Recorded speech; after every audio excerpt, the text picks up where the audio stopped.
Alors, c'est le jour 2 de notre défi rangement et feng shui, où aujourd'hui on va parler de l'énergie qui reste bloquée. Qui reste bloquée, on va parler aussi du désencombrement. Euh, Si vous regardez cette vidéo en direct, voilà, plutôt en différé, je fais la même erreur qu'hier, sur YouTube, je vais juste prendre le temps de lancer le direct sur Facebook et de pouvoir accueillir toutes les personnes qui sont parmi nous. On va démarrer ce matin en direct. Donc si vous nous regardez sur YouTube, regardez la description de la vidéo. Je vous mets tous les liens vers le groupe Facebook, qui est donc le groupe de Range ta vie, où c'est un groupe super bienveillant, où on se donne beaucoup de trucs, beaucoup d'astuces, on partage, on s'encourage, voilà. Il y a beaucoup de solidarité. Et j'y veille d'ailleurs, les personnes qui voudraient ne pas être bienveillantes, je ne les garde pas. Et donc, si vous regardez aussi la description de la vidéo sur YouTube, vous allez voir le lien vers mon site Range ta vie. Vous allez pouvoir télécharger votre carnet de désencombrement pour vous accompagner et pour faire vos premiers pas dans le désencombrement. Parce qu'aujourd'hui, on va parler désencombrement. Bonjour Daniela, bonjour Marie-Louise, bonjour Stéphanie. Ça, ce sont les lève-tôt. Les lève-tôt de Range ta vie. Pour certains, on me dit, ah, 9h30 matin, c'est tôt pour un samedi. Mais ça va aller. Je vais juste vous laisser quelques 2-3 minutes pour pouvoir vous installer, pouvoir prendre de quoi vous hydrater, de quoi noter. Euh, Vérifiez si vous avez bien vos chaussures magiques aux pieds. Les chaussures magiques, ce sont celles qui tiennent, parce que les petites claquettes pour faire du désencombrement, ça va pas marcher. Donc on va se mettre dans une tenue qui va nous permettre de passer à l'action aujourd'hui. Donc prenez le temps d'aller mettre des bonnes chaussures aux pieds pour pouvoir bouger dans la maison, pour pouvoir passer à l'action très clairement. Alors je vais regarder ici aussi, voilà, si j'ai tout qui fonctionne bien. Ouais, yes, ça marche. Bienvenue à toutes. Je Gabrielle est là aussi. Ah, ça fait plaisir. Voilà, il y a des personnes qui sont parmi nous et qui ont participé déjà au programme. J'ai des petites fées aussi de Range ta vie, les home organizers en formation qui sont présentes. Super. Bonjour Anne-Catherine. Bien, on va pouvoir démarrer aujourd'hui ici dès que tout le monde sera prêt. Alors, pam, pam, pam, pam. Voilà. On y est. Bien. Aujourd'hui, jour 2 de ce défi rangement, même si le rangement pour moi c'est un gros mot et je vais vous expliquer pourquoi. Le défi rangement et feng shui. Pourquoi est-ce que j'ai décidé d'associer le feng shui au défi rangement? Eh bien parce que pour moi le désencombrement, c'est la base du feng shui. On ne peut pas imaginer aller décorer sa maison en conscience avec une maison qui est encombrée. Souvent, on s'imagine que le feng shui, c'est aller mettre un petit Bouddha par ici, une petite bougie par ici, un bambou par là, et que ça y est, ça va être une habitation zen. C'est beaucoup plus profond que ça. Le feng shui, c'est vraiment l'idée de rendre votre habitation fluide, que l'énergie qui circule soit la plus fluide possible. Et l'encombrement, va vous empêcher d'avoir cette énergie qui est fluide.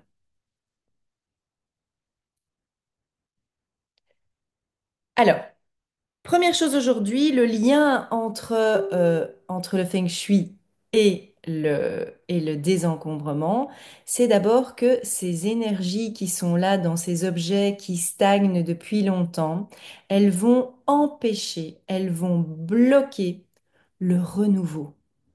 Imaginez, c'est comme quand votre agenda est plein et qu'on vous dit, ben voilà, est-ce que je peux prendre rendez-vous avec vous ou est-ce que, voilà, tu es libre ce jour-là? Ben non, c'est plein. Et vous ratez des opportunités parce que vous avez mis peut-être dans cet agenda, comme dans votre maison, des choses qui sont plus vraiment alignées avec vous aujourd'hui. Et donc aujourd'hui, on va parler des encombrements. Parce qu'hier, on a parlé du tri. La grosse différence entre le tri et le désencombrement, je vais vous l'expliquer demain soir, dimanche soir, dans ma méthode, la méthode du tri d'or. Je vais vraiment vous l'expliquer pendant la tripartie de ce dimanche soir. Donc, soyez présente dimanche soir parce que vraiment là, je vais vous expliquer la méthode complète. Mais pour moi, le rangement, ça se divise en plusieurs étapes. La toute première, ouais, on l'a abordé hier, c'est le tri. Et ça, on va pouvoir le faire ensemble ce soir très concrètement. On va faire un exercice concret ensemble. Mais il y a aussi le désencombrement, c'est-à-dire qu'une fois que vous avez ouvert un tiroir, très concrètement, je vais prendre l'idée du tiroir avec les couverts ou les ustensiles dans la cuisine, c'est un tiroir que vous pouvez trier régulièrement parce qu'il y a des petites choses qui vont aller se mettre dedans, inconsciemment. Vous prenez ce tiroir de la cuisine, et dans ce tiroir, il y a les couteaux, les fourchettes, les cuillères, les ustensiles, des petites cuillères en bois, les petits couteaux pour découper, etc. Des ustensiles que vous utilisez un petit peu moins souvent, comme le casse-noix, la petite lame pour ouvrir les huîtres, je sais pas moi, des petits trucs comme ça. Et dans ce tiroir, qu'est-ce que vous allez faire? Vous allez tout enlever, tout étaler devant vous. Alors, il y a cette étape un petit peu euh, décourageante, je vais dire ça comme ça du désencombrement et du tri, qui est quand je commence à faire du tri, il y a un moment où c'est pire qu'avant, parce que j'ai tout sorti et tout étalé. Et cette étape, elle est tout à fait normale. Et c'est important de venir accepter cette étape de j'ai tout sorti, j'ai tout étalé devant moi, parce que là, c'est très inconfortable. On voit tout ce qu'il y a dans ce fameux tiroir. D'accord? On voit tout ce qu'il y a. On va prendre le temps aussi, et c'est l'occasion, et ça, l'énergie, elle aime beaucoup cette énergie, si vous voulez la rendre positive, c'est que vous allez aspirer ce tiroir, donner un coup de chiffon pour que ça soit bien propre, bien dégagé, enlever la poussière. Vous savez, la crasse, la poussière, les toiles d'araignée, c'est normal. C'est chez tout le monde. Mais le fait de les enlever, d'aller nettoyer, ça va apporter du renouveau. On commence, vous l'avez senti, on est dans cette énergie du printemps. J'ai mis d'ailleurs aujourd'hui mon pull orange qui est la couleur du changement. C'est la couleur du changement. Donc on va aller dans ce renouveau. Et dans ce tiroir, vous allez remettre, replacer avec cet esprit-là ce que vous voulez garder parce que ce sont des choses que vous utilisez, qui vous plaisent, qui vous énergisent. Voilà, c'est des choses qui sont pratiques et que vous aimez bien. Le tiroir de la cuisine, il y a rarement de l'émotionnel là-dessus. Donc on peut y aller. C'est des outils souvent pratico-pratiques. On est d'accord. Et puis il va rester sur la table les petites décorations de la bûche de Noël, les fèves de la dernière galette des rois. Vous savez, toutes ces petites choses qu'on n'utilise jamais, les bouchons les bouchons en liège. Voilà, c'est des choses comme ça. La cuillère en plastique pour bébé que vous gardez au cas où une copine viendrait avec son bébé et que elle a en plus oublié la cuillère pour son repas. Vos enfants sont super grands, mais vous gardez peut-être même pas qu'une cuillère en plastique, mais 15 cuillères en plastique. Je n'exagère pas, je pense que ça peut parler à beaucoup d'entre vous. Dites-moi si c'est quelque chose qui vous parle, ce fameux tiroir à couvert. C'est un exemple très concret de désencombrement. Alors là, c'est le tri, ce que je vous ai expliqué. Le désencombrement, ça va être cette étape où vous allez faire sortir les choses de votre habitation. Parce que, je vois que ça fait rire quelques personnes, parce que le fait de trier, et vous l'avez certainement déjà fait, de mettre des vêtements dans des sacs pour donner, euh, de mettre des choses dans le garage, dans la cave, dans le grenier en vous disant, ça, je ne les utilise plus, mais on ne sait jamais, ça peut toujours servir. C'est là depuis très longtemps, ça continue en fait à stagner. Donc cette énergie stagnante, elle s'est déplacée juste dans votre maison. Et donc ça ne change rien et vous allez continuer à toujours vivre les mêmes situations, à revenir toujours au même endroit.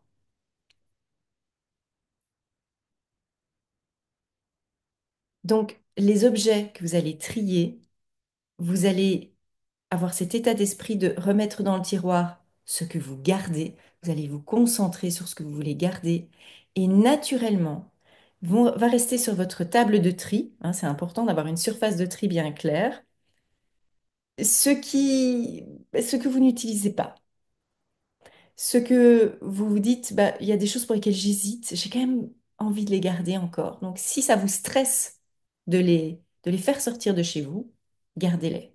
Mais peut-être pas à cet endroit-là, mais identifiez-les dans un contenant, dans une boîte où vous allez pouvoir dire ça, j'hésite à m'en débarrasser. Mettez clairement un petit mot dessus. D'accord? Et puis, les choses que vous voulez faire sortir, vous allez les faire sortir aujourd'hui. C'est aujourd'hui que l'on désencombre. Donc, moi, ce que je voudrais vous donner comme défi, comme challenge aujourd'hui, c'est d'aller faire sortir, donc aller donner, aller jeter, aller peut-être mettre quelque chose en vente. Euh, Vous pouvez aller voilà, dans un magasin qui accepte des vêtements de seconde main. En tout cas, aujourd'hui, il y a une action à poser, quelque chose qui doit sortir définitivement de votre maison et de votre vie. Cet objet où vous vous dites, il n'est plus utile, il ne m'apporte plus d'énergie. D'accord? Donc ça va être votre défi d'aujourd'hui pour pouvoir continuer à faire circuler votre énergie. Alors, je regarde juste ce que j'ai noté pour vous. Euh, et je vous invite vraiment à aller voir dans dans des endroits, dans des placards, dans des boîtes que vous n'avez pas ouvert depuis longtemps parce que vous vous dites, ouais, ça va me prendre du temps, je vais pas pouvoir prendre des décisions rapides. Parce que finalement, désencombrer, c'est ça, c'est de prendre des décisions rapides, mais vous n'êtes pas obligé de prendre 100% des décisions. Vous pouvez très bien aller ouvrir un placard, aller ouvrir une boîte, peut-être une boîte qui est là depuis votre déménagement, et simplement vous dire, je vais aller re-rencontrer ces objets, je vais aller les voir, je vais ouvrir, sans pression, et me dire si là-dedans, il y a une chose que je me rends compte que je n'utilise vraiment pas et que ça y est, c'est mûr, j'ai envie de le laisser partir, eh bien vous allez pouvoir le laisser partir. Alors Stéphanie ici qui me dit, la boîte avec une date butoir, ça fonctionne du tonnerre. Au bout de 3 mois, si j'ai pas ouvert la boîte, paf, ça sort. Voilà, ça c'est clair. Annick aussi qui me dit, sans oublier les élastiques dans ce tiroir. Oui, voilà, le tiroir à couvert, c'est un petit peu le tiroir où on a tendance à mettre des petites choses, l'air de rien, et on ne se rend pas compte, mais ça s'accumule. Donc dites-moi ici en dessous, en commentaire plutôt, ce que vous allez faire sortir aujourd'hui. Je suis certaine que il y a une chose à laquelle vous pensez, il y a une chose qui vous vient à l'esprit.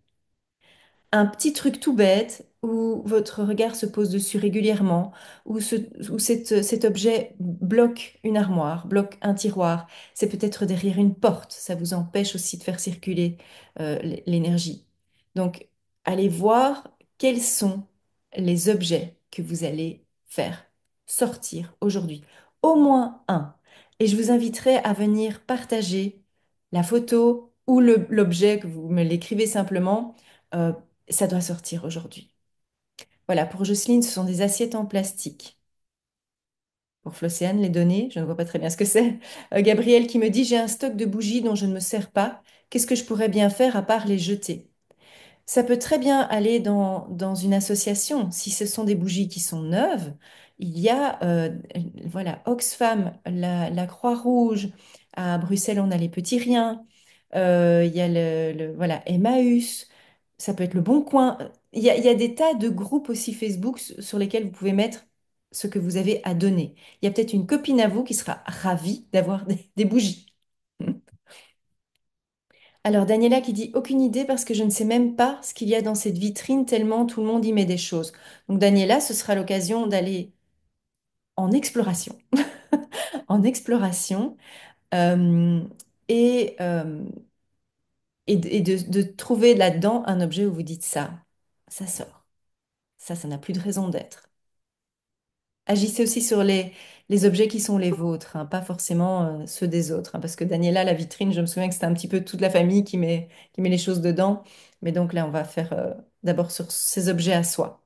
Ça peut être une paire de chaussures, ça peut être un foulard, une écharpe, quelque chose, oui, un bonnet que vous n'avez pas mis depuis longtemps parce que vous vous rendez compte qu'il est trop chaud, trop grand, trop bouloché, trop ceci, trop cela. Voilà. Alors, Flocéane, ce sont les bougies aussi. Ah ben voilà, on a le club des bougies ici. On a le club des bougies. Très bien. Euh, alors, ben, les livres aussi, puisque Nathalie me dit ici, direction Pêle-Mêle à Bruxelles. Donc, Pêle-Mêle, c'est un magasin qui rachète des livres. 6 sacs de livres en espérant qu'ils prennent. Et tout ce qui n'est pas pris, tout ce qui n'est pas racheté, ça peut aussi aller dans des boîtes à livres. Moi, j'adore les boîtes à livres. J'en ai une dans mon quartier ici. Soit je l'alimente, soit je vais chercher. Je dépose mes magazines après quelques semaines. Je ne garde pas des grosses piles de magazines, par exemple. Les magazines, tout simplement. Combien d'entre vous, vous êtes surchargés de magazines en vous racontant l'histoire que vous allez un jour les lire? Et vous gardez comme ça des magazines qui sont là depuis 10, 20, 30 ans parfois, qui commencent un peu à sentir le moisi et que vous ne relirez jamais. On va arrêter de se raconter ces histoires-là. Alors pour Flociane, c'est un sac de chaussures. Pour Martine, c'est commencer les papiers, les magazines. Si vous sortez un sac de vieux papiers, c'est sorti. Vous avez désencombré. On est sur le thème du désencombrement aujourd'hui. Pour Christelle, au-delà de l'étagère derrière la porte de la buanderie dans mon bureau, les laines qu'on m'a données que je n'utiliserai pas pour les tissages qui sont dans des caisses, qui sont au sol et empêchent les énergies de circuler dans mon bureau. Mais oui, bien sûr, tous les loisirs créatifs. Il y a des choses qu'on vous a données ou que vous avez même achetées, mais vous vous rendez compte que vous ne l'avez pas fait. Si pendant 2, 3, 5, 10 ans, vous n'êtes pas passé à la couture, au tricot, au scrapbooking. Maintenant, c'est la mode du macramé. Vous avez acheté tout le matériel des macramés, mais vous ne le faites pas. Il y a un moment où vous pouvez simplement le laisser partir. Ayez confiance que vous aurez l'occasion de récupérer ce matériel d'une façon ou d'une autre, ou que ça va faire entrer autre chose dans votre vie. Parce que là, en fait, à part nourrir votre culpabilité, ça fait rien d'autre. Ça fait rien d'autre.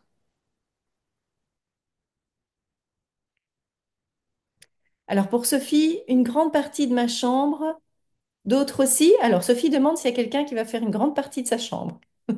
C'est très vague ça, hein, Sophie, comme objet à désencombrer. Rosanna qui continue à trier ses chaussures. Trop, c'est trop, surtout lorsqu'on ne sait plus les porter. Voilà, bah, quand on n'a plus la possibilité de les porter, quand ça fait mal aux pieds, quand c'est plus notre style, quand c'est plus notre genre, eh bien, on les vire. Et clairement, une paire de chaussures super trouée, toute sale, c'est poubelle, hein. Il y a un moment, on ne peut pas faire autrement.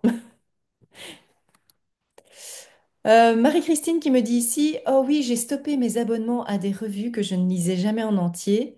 Le mois suivant, je recevais l'autre. Voilà. Et ça, c'est assez typique. Les abonnements aux revues, aux magazines, c'est comme les abonnements à la salle de sport. Prendre un abonnement, c'est facile. Résilier son abonnement, ça demande plus d'efforts. Et les salles de sport et les magazines l'ont bien compris. Donc là, et ça peut être aussi du désencombrement si vous prenez la peine d'aller vérifier comment vous pouvez aller vous désabonner. Vous désabonner aussi des emails si vous avez vraiment physiquement aujourd'hui des difficultés à vous mouvoir pour désencombrer physiquement. Il y a un truc que vous pouvez faire et qui est tout simple, c'est d'aller vous désabonner de certaines listes d'emails, des choses que vous recevez. Je sais qu'il y a énormément de personnes maintenant qui se font aussi un peu piéger par Temu. Allez vous désabonner de ce truc. Allez vous désabonner des ventes privées, des choses où on vous promet les meilleures affaires du monde. En fait, vous ne faites pas de bonnes affaires, vous dépensez beaucoup d'argent pour des choses dont vous n'avez pas besoin et qui viennent vous encombrer. C'est un vrai cercle vicieux. Donc commencez par sortir de ce cercle vicieux en allant vous désabonner et en supprimant tous ces emails. C'est la même chose aussi avec les photos. Ça peut être aussi un désencombrement d'aller trier vos photos. Si vraiment vous êtes bloqué dans votre lit, peut-être aujourd'hui que vous avez de la fièvre parce que c'est un petit peu la période des grippes là maintenant, ça peut se faire aussi. Ça aussi, c'est du désencombrement. Parce que énergétiquement, tout ça, ça vient peser. Alors, Annick ici qui nous dit, je reçois des mails, je supprime de suite et souvent je ne me désabonne pas et j'y pense de plus en plus. Aujourd'hui, c'est facile de se désabonner des emails. Il y a souvent un petit mot désabonnement là juste à côté. Anne-Françoise qui me dit, j'ai encore des magazines en anglais que j'ai repris au décès de mes parents il y a 20 ans et je ne les ai jamais lus. Eh bien voilà, je pense que tu as trouvé ce qui sort aujourd'hui, Anne-Françoise. Euh, Alors, Anne qui me dit, où doit-on mettre les vêtements usés qui ne peuvent plus aller dans la poubelle? Ah, alors là, ça c'est le gros dilemme du moment. C'est une très bonne question. Il faut savoir que les associations qui reprennent les vêtements, comme Oxfam, la Croix-Rouge, les Petits Riens, Terre, Emmaüs, tout ça, sont des associations qui, pour l'instant, sont en grande difficulté financière à cause de cette fast fashion, justement. Le fait que les vêtements aujourd'hui sont produits en très grande quantité. On vous vend aujourd'hui un t-shirt pour 5 euros. On les achète, on les lave 3 fois. C'est des vêtements jetables parce qu'au bout de 3 fois, ils sont foutus. Ce sont des matières qui sont impossibles à recycler, tellement il y a du synthétique, etc. dedans. Et donc, ces associations, elles sont en grande difficulté à cause de la trop grande arrivée de vêtements de mauvaise qualité et qui sont plus, qu'on peut plus proposer à la vente. Il faut savoir que ces associations, elles prennent des vêtements qui sont normalement en bon état et elles les remettent en vente dans leurs boutiques pour financer leurs activités sociales. Elles aident au logement, elles aident à la reprise du travail, elles aident à la formation des personnes qui sont dans des situations extrêmement précaires. Donc, moi, je suis vraiment à 100% avec ces associations à qui je donne régulièrement des vêtements, mais des vêtements qui sont en très bon état et qui sont de bonne qualité. Or, il y a une réglementation européenne qui est sortie il y a quelques semaines qui dit que c'est interdit d'aller mettre des vêtements usés dans les poubelles et qu'il faut les donner à ces associations. Ces associations, aujourd'hui, elles ont plus de 90% de déchets. Ça leur coûte très cher de devoir éliminer. Et finalement, elles doivent éliminer les vêtements qui ne sont pas, qu'on ne peut pas remettre en vente. Donc, euh, il y a encore un vide entre les associations qui ne savent pas, qui ne peuvent pas tout prendre, qui, quand elles reçoivent un vêtement troué ou usé, doivent le jeter. Elles ne peuvent pas le remettre en boutique. Et les instances européennes qui nous disent c'est interdit de mettre dans les poubelles. Moi, pour l'instant, tant qu'il y a ce vide-là, je vous encourage et je prends position. Un t-shirt troué, une paire de baskets foutues, c'est poubelle. Parce que si vous la donnez à une association, elle va pas savoir. Alors, il y a quelques associations qui reprennent des vêtements usagés. Et là, il faut que vous vous renseigniez pour être sûr qu'elles reprennent ça. Parce qu'alors, elles les recyclent pour en faire, vous savez, ces couvertures de déménagement où elles en font des chiffons, etc. Mais voilà, c'est pas encore le cas de tous. Donc, renseignez-vous pour voir si elles reprennent bien des vêtements usagés. Et si elles les reprennent, mettez-les dans les associations. Maintenant, il est interdit d'aller y mettre, pardon, des vêtements qui sont mouillés. Si c'est humide, vous pouvez pas les mettre dans un sac et puis les mettre dans la benne pour eux. D'accord? Et Frédéric ici qui nous dit, Reus Fabrique ASBL reprend du coton usé. Alors, je vous défie de trouver un vêtement qui est 100% coton aujourd'hui. À voir sur le site car ils ne reprennent pas toutes les sortes de vêtements.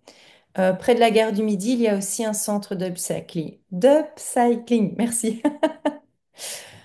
Oui, donc il y a des associations qui reprennent ça pour des chiffons. Mais souvent, ils reprennent que des matières, je vais appeler ça des matières nobles, du coton, de la laine. Aujourd'hui, il faut savoir que les vêtements sont fabriqués avec des tas de matières différentes, hein. Il y a de l'élastane, il y a du polyester, etc. Donc voilà, c'est un peu compliqué. Alors, Flociane qui nous dit en France, dans les points relais qui recyclent pour le bâtiment. Mais voilà, merci. Merci de partager tous vos bons trucs, vos bonnes astuces. Euh, Là, c'est vraiment, c'est une question un peu délicate, mais il y a toujours moyen. Quand on me dit je ne sais pas quoi faire de ce que je veux sortir de chez moi, c'est pas tout à fait juste. Ça marche pas. Alors, Fabi nous dit aussi si certains magasins comme H&M reprennent des vêtements usés contre des bons d'achat. Oui, mais voilà, quand il y a certaines actions, ça peut être profitable. Et là, je vous dis quand même, faites attention. Quand vous allez dans des magasins qui vous disent, voilà, contre un sac de vêtements usés, vous avez un bon d'achat, c'est peut-être poussé à la surconsommation aussi parce que vous allez dire, ah, j'ai 15 euros d'achat par exemple, qu'est-ce que je vais aller me chercher? Et vous risquez d'aller prendre quelque chose dont vous n'avez pas besoin. Et ça vaut peut-être la peine de faire cet exercice de dire, ben, je vais donner mon sac de vêtements usés, je vais avoir le bon, je vais peut-être pas l'utiliser, et c'est pas grave, c'est OK. Vous n'avez rien perdu en fait. Il y a pas de choses perdues. Vous pouvez peut-être le donner à quelqu'un qui en a besoin. Bien, donc on est dans cette action de désencombrer. Ce soir à 18 heures, je vous expliquerai la méthode Pomodoro qu'on utilise beaucoup ici pour bloquer le temps. La méthode Pomodoro, qui est une méthode qui est utilisée en gestion du temps, va nous aider à trier en prenant des décisions qui sont plus rapides et plus faciles. Parce que finalement, le désordre et l'encombrement, qu'est-ce que c'est? C'est un ensemble de décisions et de choix que vous n'avez pas pris. Vous n'avez pas pris de ces décisions, vous n'avez pas fait ces choix, et donc vous avez des décisions à prendre pour faire sortir les choses. Et l'encombrement, généralement, c'est ça. C'est juste un ensemble de décisions que vous n'avez pas prises. Ce soir, pendant la tripartie, on va être ensemble sur Zoom. Donc, si vous n'avez pas encore eu l'occasion de télécharger votre carnet de désencombrement sur le site de Range ta vie, je vais vous mettre le lien ici en dessous pour recevoir aussi le lien Zoom pour nous retrouver ce soir. On va se mettre tous ensemble, pour faire 25 minutes de tri sur quelque chose où on va être vraiment focus. D'accord? Donc, ici en dessous, vous allez pouvoir noter ce que vous allez désencombrer comme endroit. On va trier, désencombrer un lieu ensemble. D'accord? Alors, vous continuez à mettre des chouettes idées. Donc, le magasin Courir, je crois, recycle les baskets, les sneakers. Oui, il y a des magasins qui vous proposent de recycler des chaussures usagées, etc. Il faut pouvoir y aller, pouvoir les déposer et ne pas les garder dans son entrée pendant 6 mois avant d'y aller. Alors, certaines écoles reprennent les déguisements pour enfants. Oui, alors il y a aussi les crèches et les écoles. Ce sont des endroits où vous pouvez aller donner énormément de choses. Si vous avez des vêtements d'enfants, ils les gardent pour les vêtements de rechange. Si vous avez voilà, la papeterie, etc., vous pouvez aller donner tout ça. Ok, super. Bien, donc notez-moi ici en commentaire ce que vous allez trier ce soir lors de la tripartie. Cette tripartie, on va la baser sur cette fameuse méthode Pomodoro, où on va bloquer du temps. Pourquoi 25 minutes? Parce que 25 minutes, c'est le temps qu'il nous faut pour être vraiment concentré sur une seule tâche. Et je vais vraiment vous inviter à être complètement focus sur ce que vous faites. pendant ces 25 minutes. On va vraiment se mettre une minuterie pour, pour être certaine de démarrer la tâche et surtout la clôturer au bout de 25 minutes. Pourquoi est-ce que je vous propose ça? Parce que beaucoup d'entre vous, vous avez tendance à, euh, à commencer un tri et puis vous laissez tout en plan. Ou bien le tri va vous prendre tout le week-end, ou toute la semaine, ou ça fait 6 mois que ça traîne là et que c'est en attente. Non, ici on va démarrer, clôturer en 25 minutes. Donc choisir un tout petit truc, mais que ça soit fait. Alors, Iwana, ça va être je trie l'étagère à matériel artistique pour l'école, très clair. Pour Daniela, 2 tiroirs de la vitrine du couloir, c'est très clair. Pour Pascal, c'est soit les mails, soit le sac à main. Ah, oui, le sac à main, c'est génial aussi, ça. Faites attention de ne pas vous laisser influencer par les idées des autres, hein. Restez bien sur votre idée pour bien être conscient de votre propre besoin, parce qu'on a parfois tendance à se dire, ah oui, c'est aussi une bonne idée, je vais faire la même chose, et hop, c'est parti pour la dispersion. La méthode Pomodoro va nous éviter cette dispersion. Alors Annick nous dit, je ne pourrai pas être là, mais je ferai de mon côté avant, ce sera le meuble du bureau, du dessus du moins, qui est dans la chambre débarras. Ok, super Annick. Mais écoute, tu pourras nous mettre une petite photo avant, après, si tu le souhaites. Ça peut être vraiment sympa. Ce soir, restaurant pour anniversaire, mais je ferai cet après-midi étagère de la buanderie avec minuterie de 25 minutes. Génial. Martine, c'est l'étagère du meuble TV. Super. Pour Christelle, le sac à main. Pour moi, c'est tous les samedis. Ah ben voilà, ça c'est une vraie routine. Ça aide. Génial. Alors, Mamie Christiane, le dessus du bureau. Le tri des chaussures pour Rosanna. Pour Anne-Françoise, c'est là une penderie sur 3. Voilà, c'est la première penderie qu'on va faire.